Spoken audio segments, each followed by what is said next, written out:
Hello friend, আসসালামু আলাইকুম। তোমরা সবাই কেমন আছো?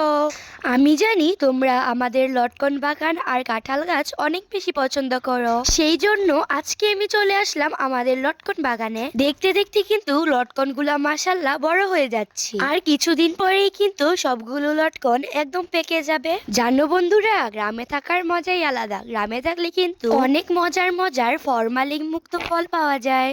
যেমন দেখো আমাদের লটকন বাগানটা, এখানে কিন্তু আমরা কোনো রকমের কীটনাশকই ব্যবহার করিনি। তারপরেও আল্লাহর রহমতে কত সুন্দর সুন্দর লটকন ধরে আছে। আসলে আল্লাহর নেয়ামতের কোনো শেষ নেই।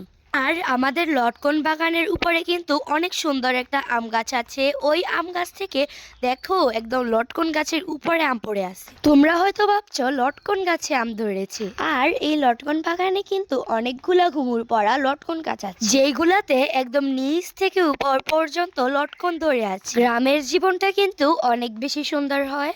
তোমরা যারা যারা শহরে থাকো অবশ্যই কিন্তু মাঝে মাঝে গ্রামে এসে ঘুরে যেও, তাতে ব্যস্ত শহরের ক্লান্তিটা কিছু হলেও দূর হবে। গ্রামের প্রাকৃতিক দৃশ্যগুলো কিন্তু তোমাদের মন ছুঁয়ে যাবে। আর তোমরা এই লটকন গাছটাকে দেখো, দেখো কত সুন্দর বসার জায়গা আছে। লটকন গুলা পাকলে কিন্তু গাছে বসে লটকন খাওয়ার মজাটাই আলাদা। আমার কিন্তু একটা জিনিস অনেক বেশি ভালো লাগে, তোমরা অনেকেই কিন্তু আমাদের গ্রামে আসতে চাও, আর আসতে চাইবেই না কেন। আমাদের গ্রামটা কিন্তু একদম ছবির মতো সুন্দর। লটকন বাগানটা দেখাতে দেখাতে কিন্তু তোমাদেরকে আমাদের কাঁঠাল বাগানটাই দেখাতে ভুলে গেছি। তো চলো এখন যাবো কাঁঠালের কাছে।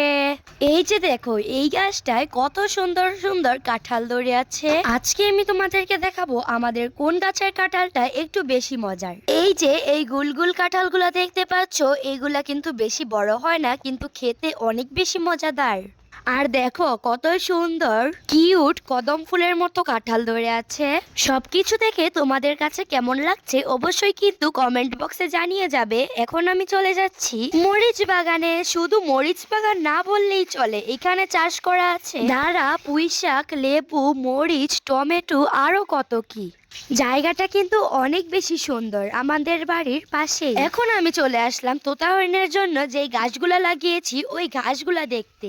আর তোতা হরিণের জন্য যেই ঘাসগুলা লাগিয়েছিলাম এইগুলা কিন্তু মাশাআল্লাহ অনেক বড় হয়ে গেছে। আগের ভিডিওতে কিন্তু গাছগুলা মাত্র লাগিয়েছিলাম, মানে অনেক ছোট ছোট ছিল, আর আজকে এসে দেখি গাছগুলা খুব দ্রুত বড় হয়ে গেছে। আর এতক্ষণ ধরে দেশ এবং দেশের বাইরে থেকে যারা যারা আমার এই ভিডিওটা দেখেছো তোমাদের সবাইকে জানাই অসংখ্য ধন্যবাদ।